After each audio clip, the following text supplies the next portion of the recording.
साथियों नमस्कार। भारत चक्कर न्यूज में आपका स्वागत है। मैं हूं आपके साथ राजेश शर्मा। क्या केंद्रीय गृह मंत्री अमित शाह अब देश में भविष्य में कोई बड़ा आंदोलन नहीं होने देना चाहते हैं?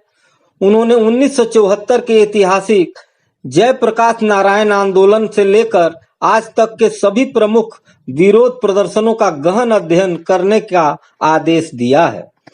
इसका मकसद है भविष्य में ऐसे आंदोलनों को रोकना जो देश की स्थिरता को चुनौती दे सकते हैं। आखिर इस अध्ययन से अमित शाह क्या हासिल करना चाहते हैं? द इंडियन एक्सप्रेस ने रिपोर्ट दी है कि अमित शाह ने भविष्य में स्वार्थी ताकतों के बड़े पैमाने पर आंदोलनों को रोकने के लिए एक बड़ा कदम उठाया है। उन्होंने पुलिस अनुसंधान एवं विकास ब्यूरो यानी बीपीआर&डी को निर्देश दिया है कि स्वतंत्र भारत के सभी प्रमुख विरोध प्रदर्शनों का गहन अध्ययन किया जाए। खासकर 1974 के बाद के इस अध्ययन में से एक स्टैंडर्ड ऑपरेटिंग प्रक्रिया यानी एसओपी तैयार की जाएगी जो पुलिस को ऐसे आंदोलनों को पहले से ही पहचानने और रोकने में मदद करेगी। यह निर्देश जुलाई में इंटेलिजेंस ब्यूरो द्वारा आयोजित राष्ट्रीय सुरक्षा रणनीतियां सम्मेलन 2025 में दिए गए थे। अंग्रेजी अखबार की रिपोर्ट के अनुसार अमित शाह ने कथित तौर पर कहा है कि कुछ स्वार्थी ताकतें देश को अस्थिर करने के लिए बड़े आंदोलन कराती हैं। इसमें कारण, पैटर्न, नतीजे और पर्दे के पीछे काम करने वाले लोग शामिल होते हैं। रिपोर्ट के अनुसार एक वरिष्ठ अधिकारी ने बताया बीपीआर&डी को 1974 के बाद के प्रदर्शनों पर खास ध्यान देना है। इसमें वित्तीय पहलू भी देखना होगा, जैसे पैसे कहां से आते हैं। 1974 का जिक्र इसलिए क्योंकि उस साल जेपी आंदोलन शुरू हुआ था जो इमरजेंसी का कारण बना। इमरजेंसी खत्म होने के बाद हुए पहले चुनाव में 1977 में पहली बार गैर कांग्रेसी सरकार बनी थी। तब मोरारजी देसाई के नेतृत्व में जनता पार्टी की सरकार बनी थी। 2014 के चुनाव से पहले 2011 में अन्ना के नेतृत्व में बड़ा आंदोलन हुआ था। 2014 में यूपीए की सरकार गिर गई थी। हालांकि इनके अलावा भी कई बड़े आंदोलन हुए।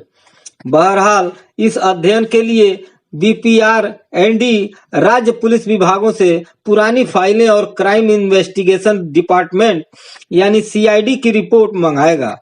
एक टीम बनाई जा रही है जो पूरे देश से डेटा इकट्ठा करेगी। रिपोर्ट के अनुसार अमित शाह ने वित्तीय जांच एजेंसियों को भी इसमें शामिल करने को कहा है। इसमें प्रवर्तन निदेशालय यानी ED, financial intelligence unit India यानी FIU, IND और central board of direct taxes यानी CBDT शामिल हैं। इनका काम होगा आंदोलनों के पीछे छिपी फंडिंग को उजागर करना। रिपोर्ट के अनुसार एक अधिकारी ने कहा, ये एजेंसियां अलग से SOP बनाएंगी जो आतंक नेटवर्क की फंडिंग को ट्रेस करके उन्हें तोड़ने में मदद करेंगी।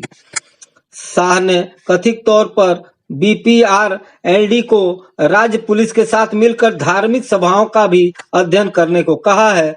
हाल ही में स्टाम्पेड जैसी घटनाओं के बाद यह जरूरी हो गया है।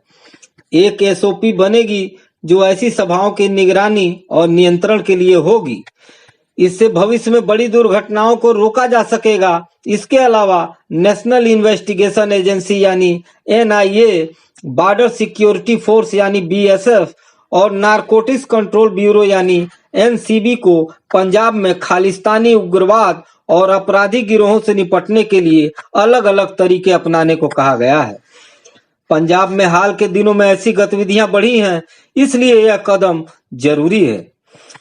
भारत में स्वतंत्रता के बाद कई बड़े आंदोलन हुए हैं। 1974 के जेपी आंदोलन से लेकर 2019-2021 में के किसान प्रदर्शन तक इसमें लाखों लोग सड़कों पर उतरे। सरकार का मानना है कि कई बार ये स्वार्थी ताकतों द्वारा भड़काए जाते हैं।